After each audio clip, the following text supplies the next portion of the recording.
are back. We are live. It is the Freight Coach Podcast, the top podcast in transportation, coming to you guys every single weekday, 8:30 a.m. Pacific, 10:30 Central, to break down some industry headlines. But most importantly, you guys provide some actual insight into what you can do with all of this information. If this is your first time tuning in, welcome. This is the real side of freight, ladies and gentlemen. And I do say that before every single show. And what I mean by that is I only speak with transportation professionals, because at the end of the day, you guys, I want to talk to the right individuals who have done what you're looking to do, or who are currently doing what you're trying to achieve, so you can take that information, apply it, utilize it, and see a meaningful difference in your business and your life. Happy Tuesday, everybody. I got a very special guest for you guys here today. I've said it before. They've been on the show in the past, but these guys are literally, I think, one of the hardest working teams out there in the industry. They're out there, they're pounding the pavement, they're getting their brand out there, and they're truly solving an issue out there in the marketplace. And we're going to talk about a bunch of sick announcements that they've released here recently. So I got Reed with Truck Parking Club back on the show. Reed, dude, you got to come up with a new cowboy moniker here, man, with that hat, dude. That hat is money. Yeah. I've been saying y'all a lot more lately. Does that count? Yes, it does. You are you're in the South now. You're in the Tennessee. So are you going straight SEC mode now as well? Because dude, I think a lot of people tend to forget, nobody cares about the NFL in the Southeastern Conference area of the country. It is all college football all day long. Yeah, I'm honestly looking forward to the season. I don't have a college football team, so I guess I got to just adopt one around here. It does seem to be a way of life, so I'm excited to take some sides here and maybe get invested. Hey, the orange, man, we were talking about your orange. I mean, maybe I got to be a volunteers guy. I don't know. It seems Chattanooga is interesting because it's kind of equidistant between Knoxville and Athens. And Tuscaloosa is not terribly far, so you see all sorts of loyalties around town. We'll see what I end up going with. I'll let you know, dude. You're gonna have to, man. I mean, I think it's only a matter of time, right? I feel like the South is one of those areas. It just slowly starts to chip. You just slowly start to formulate into it. Like you said, you're gonna start saying y'all as soon as reason to start saying bless your heart a bunch here soon. I'm quickly picking up all the lingo.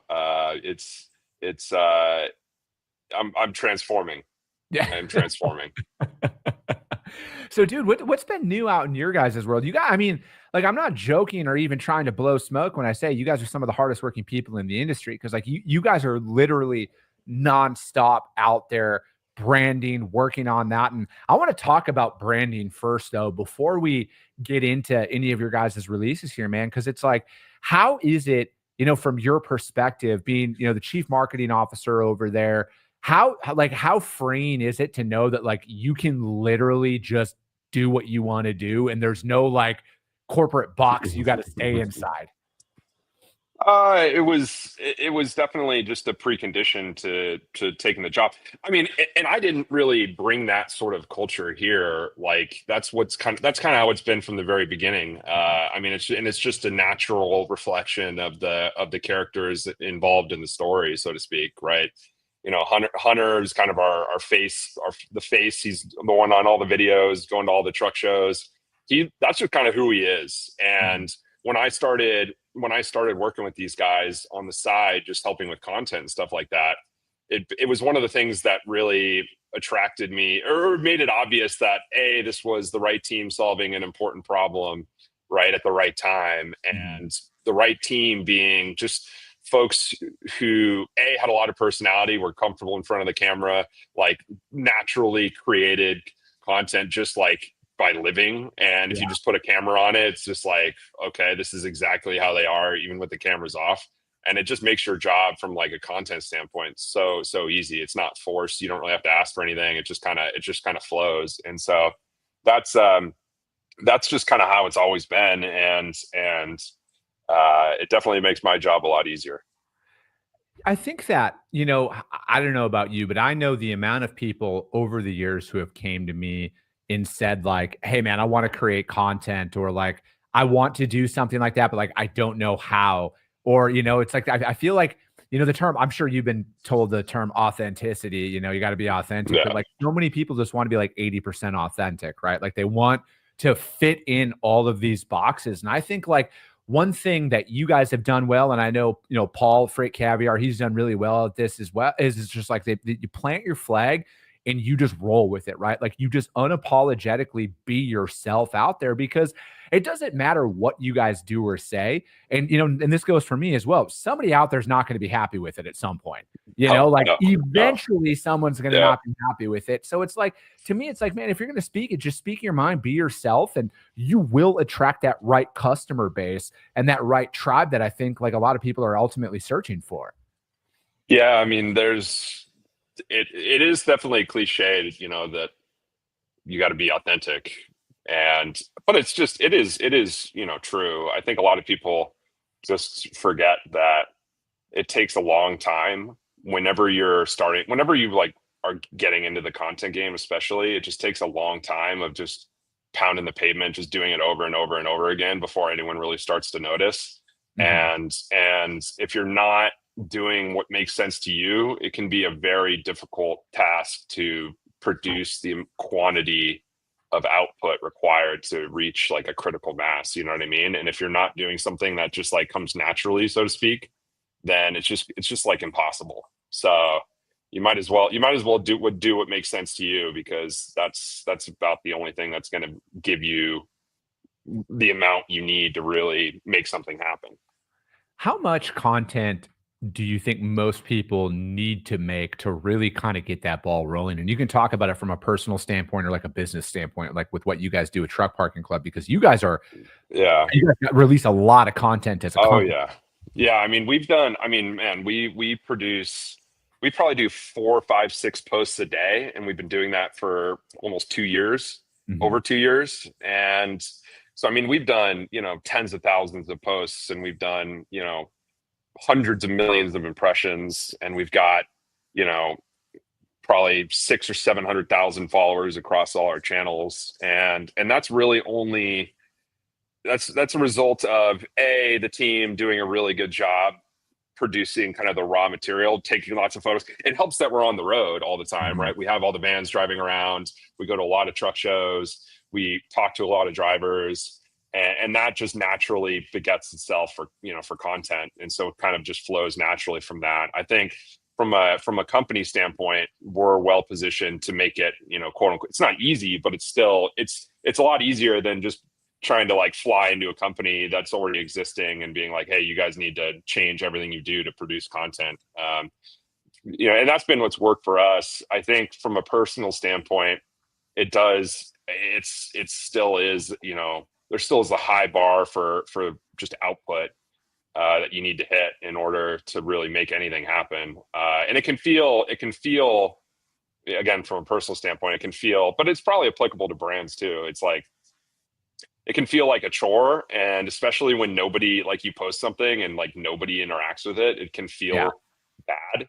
But like at the end of the day, it's just kind of shots on goal, and you get some feedback whenever people engage, and you kind of just iterate on that feedback, and you just kind of keep pumping. I mean, you feel like an imposter a lot of the time, which is fine. I don't think that's a big deal. You gotta just roll with it. No, I'm right there with you, man. And I think that a lot of individuals need to understand how much like fake engagement is actually on social media. Like I had no idea that this was a thing, man. But like, dude, because like my marketing team, they brought this all to my attention. You can buy followers, you can buy engagement on posts, you can buy you can do anything, right? Like if you want, you can purchase for a fake following out there. So to your point about like it, can be demoralizing a little bit when you're like, oh, nobody's interacting.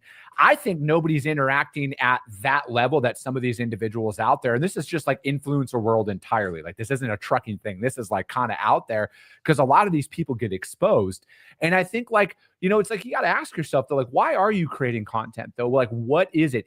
Are you doing it because you want to get famous? Because I feel like that's when you really have a hard time showing up day in and day out. It's like, if you're only chasing a vanity out there, but like, if you're out there for a love of the game and just wanting to add value and try and help educate people, I think it's a lot easier to produce content than most individuals think, even at a company level. And, it's one of those things for me where it's like, man, I'm just going to put my thoughts out there at the time. And is it the best thing in the world at time? No, it doesn't get the most engagement out there. But to me, what matters is the amount of people who will DM you. And I'm sure you guys have seen this behind the scenes. They're lurkers. They'll never comment publicly, but in your DMs, they'll tell you how much that content means to them.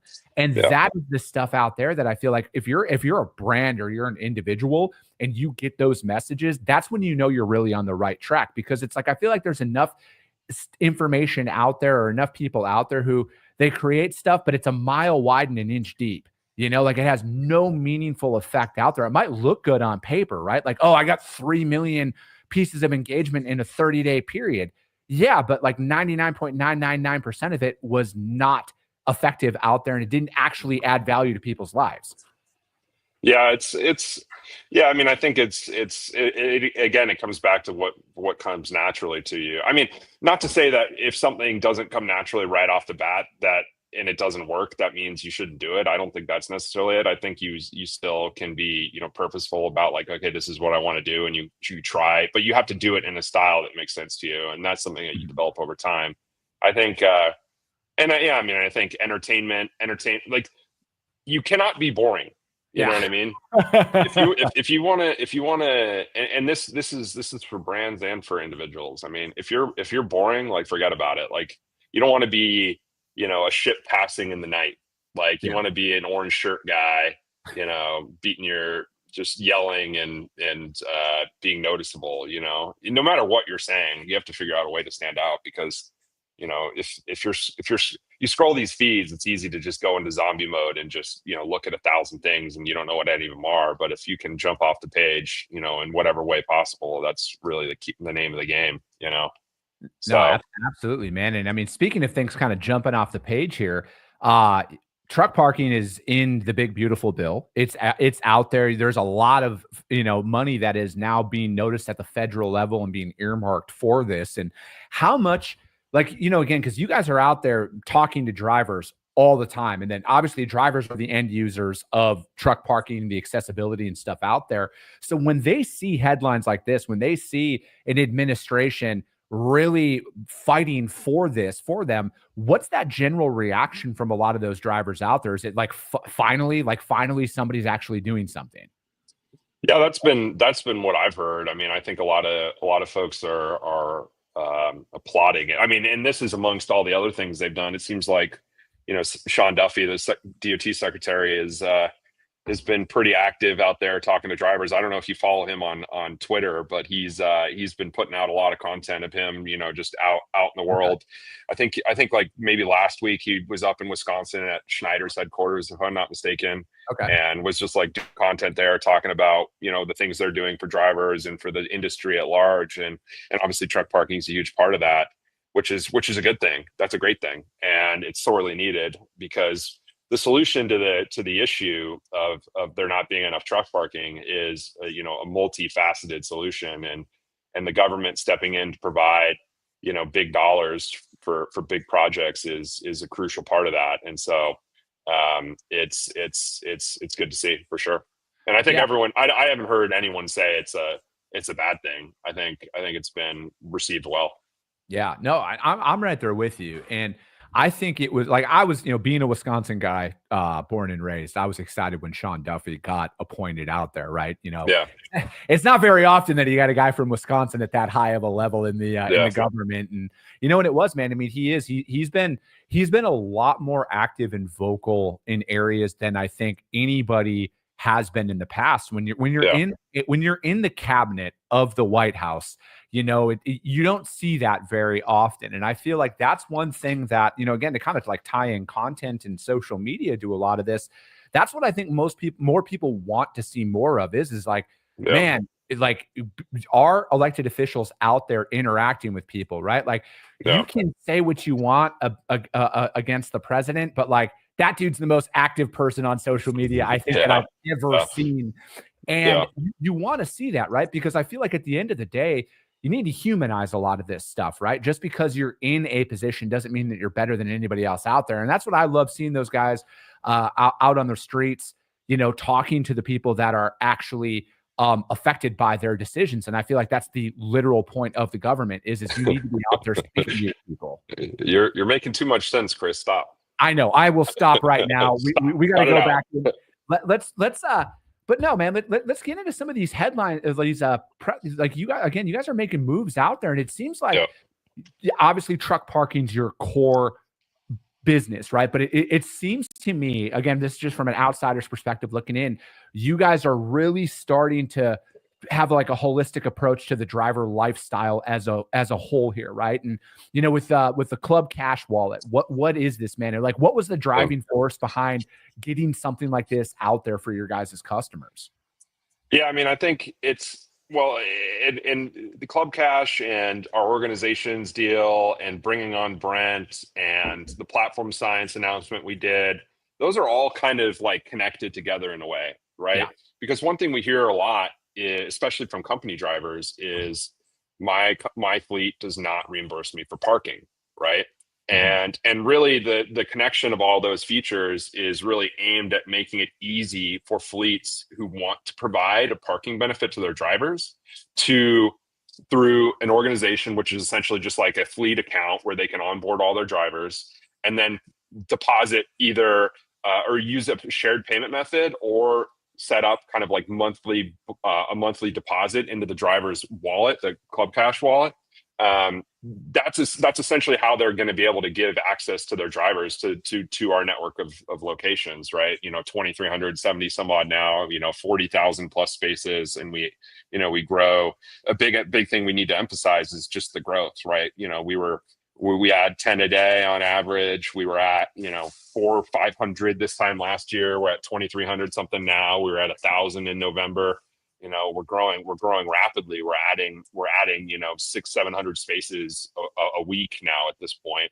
And so when fleets make an organization and onboard their driver and provide them a benefit, they're really giving them access to tens of thousands of spaces that they never had access to on their own, or if they wanted access to it, they would have to pay for it themselves. And we're making it very, very simple for fleets who recognize that they should be providing this to their drivers. We're really removing all barriers to them. Really the only reason they're not going to is because they don't want to. It shouldn't be. And historically, it's been very difficult for them to reimburse, right? It's an accounting issue. It's a keeping track of paperwork and receipts and all that stuff. And how does the driver pay? Are they paying with their own thing? Are they using a company card? It's just, there's been a lot of reasons why it's been easy to say no. And that's why a lot of fleets have kind of just thrown their hands up and been like, okay, like we're not going to do it. And we want to make it as easy as possible. And then bringing in the platform science announcement. So, I mean, I guess for folks who don't know what platform science is, it's an in-cab device that enterprise fleets throw in their trucks, and it gives them, it's the ELD, it's all the driver apps, it's everything that the driver needs to do their job in the cab on the device. And now our app is in there, it's in their marketplace. And now that means drivers who are part of an organization at a fleet, have a monthly benefit or a shared payment method, can access it all on the device in their cab and just book parking right from there. So it's just about being in the places where it's naturally a fit for drivers to interact with us. And so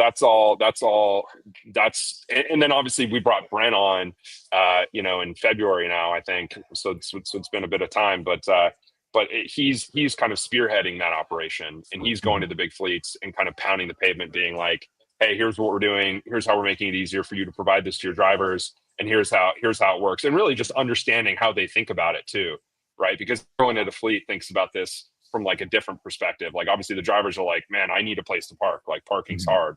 Fleet managers are like, my drivers are stopping with hours left on their clock, frequently because there's nowhere to park.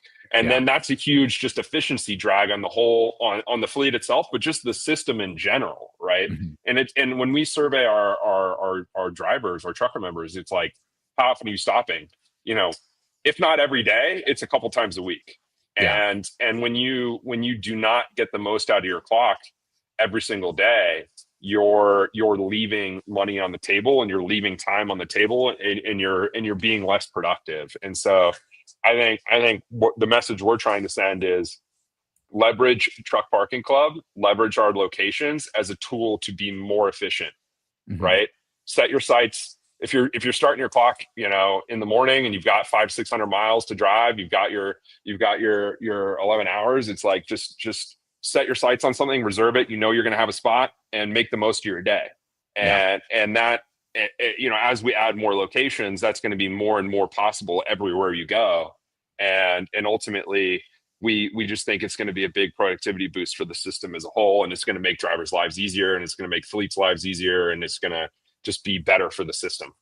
Yeah, I mean, I would agree with that, right? I feel like everything is electronic in a cab, so you like with your guys' stuff with platform science and everything, and again, like more efficient route planning, because it's like you're talking about there, which I think is very important, is most individuals are stopping where they know that they're going to be able to park. And then is that the best for their clock the next day, right? Like, are you now burning an additional 2 hours when you could have parked 4 miles away from the receiver because there's a private lot that's not publicly known out there?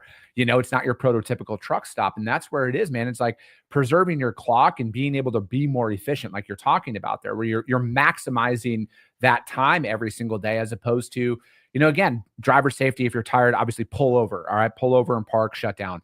But I look at it from like an efficiency standpoint, man. Like there's so many more resources that are out there to help you keep your wheels turning. Because again, out of all the drivers that I know, and I've known drivers my entire life, none of them make money when they're parked, right? Like for an extended period of time, they got to keep moving. They got to keep getting loaded, offloaded, turn and burn, get that mentality going so they can make more revenue throughout the week. And this is what I love the most about the expansion process that you guys are taking as a company, but also the additional resources you guys are throwing in there. Because it's not just, hey, go on our app and reserve a spot, right? Like there are actual benefits that are coming along with this now. And I mean, just over these last 6 months, the amount of changes that you guys have done, I mean, I'm pumped to see where things are going to trend from this, right? Because like you guys don't strike me as a company. You're like, all right, we're good. We've accomplished everything. Let's just see how this rides out. Like, I feel like you're going to be constantly looking to uncover what's next. How do we make our customers more efficient in their operations? Yes,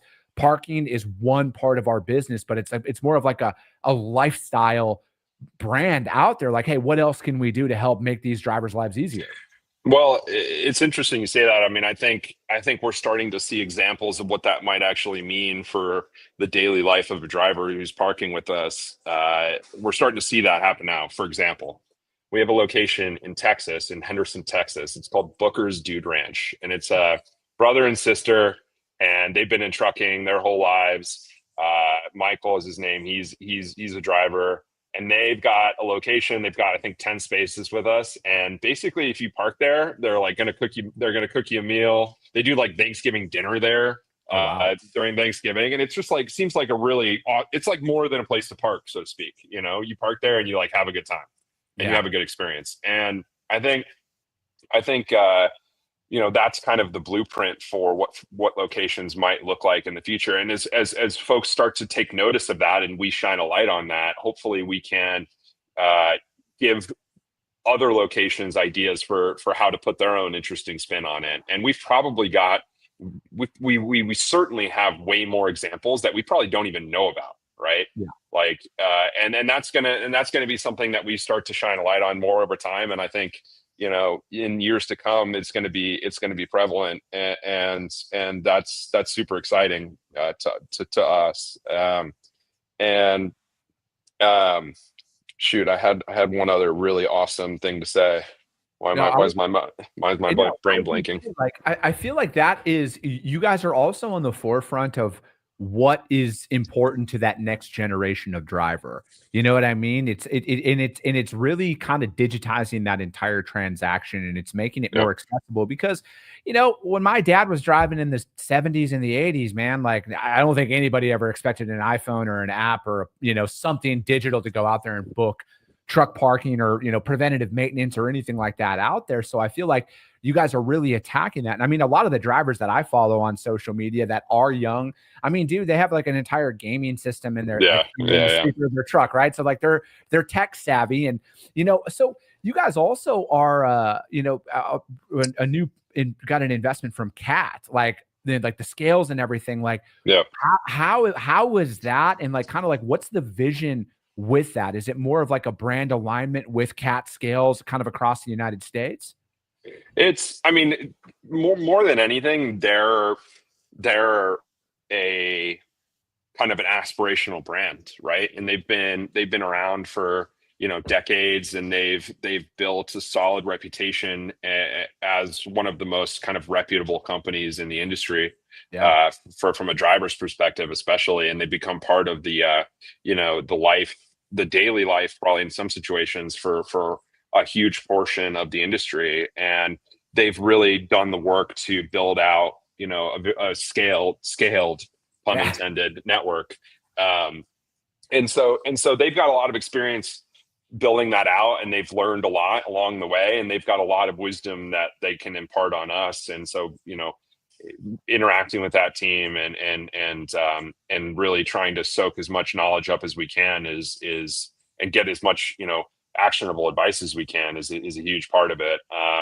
And really just like because really at the end of the day, our goal is to create a lasting, impactful brand and company, in much the same way that they did. And so I think aligning ourselves with them is a first step in that direction. And obviously we've got, we're a couple decades behind. I think one other thing that really actually interested me about them too is they've got something called the unconditional guarantee. Basically, if you go over a Cat scale, you get a scale ticket, they like guarantee that it's accurate.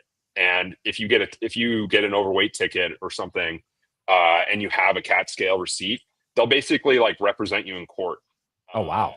Yeah, and it's like, and they go to bat for drivers, right? And they've been doing that for a long time. And I think that's, also something that we try to do every single day. That's something we strive for, and especially, our team being a lot of former drivers. Our entire customer service team is all drivers, and that's what they do every single day, right? Their job is to make sure drivers have great experiences parking with us, and that happens that's just a ground and pound, blocking and tackling thing every single day, handling issues as they arise, making sure people have what they need, making sure drivers have a good experience, and really that's kind of our way of mimicking that sort of philosophy. So yeah, I think just with regard to Cat, we're, aligned, front to back on how to really build and grow this thing. And our ambition is that one day, we're up there, just in the Hall of Fame of brands who have made a significant impact on making the daily life of drivers easier. Dude, there's no doubt in my mind, in due time, you guys will be there. Like, you cannot, like, if there's one thing like at this point in my life, I can say with 100% confidence, you cannot teach a work ethic.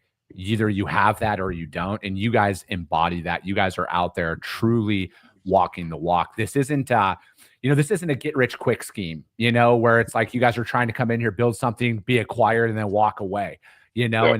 And I feel like that's something that on the freight tech space, that's kind of been like the MO. It's like, hey, how do we get in here, build a company, and then exit and then leave? You guys, I truly feel like in my heart of hearts are building something to last, and you are building something to make a difference for the driver community that is actually truly needed out there. And it's not just going to be truck parking. Like, I'm pumped to see where things are going to go, because I feel like this is just literally the start, and I feel like it's going to be completely different in 12 months. Well, we've got a long way to go from a location standpoint. I mean, and that's why we emphasize how many locations we have so much, is because it's when we talk to our trucker members, that's what they say. You have to listen to what your customers say.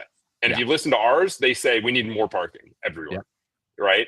And so really until that's no longer the biggest concern of our customers, that's really all we're concerned about. Yeah. Like, we just need more parking, and everywhere. You need to be able to throw a stone everywhere and hit one of our locations, because that's ultimately what's required to really realize this kind of efficiency thing we're talking about. You need locations everywhere. And so, we're on our way to, 5,000-10,000, and we've set our sights on 10,000 in the next, by the end of 2026.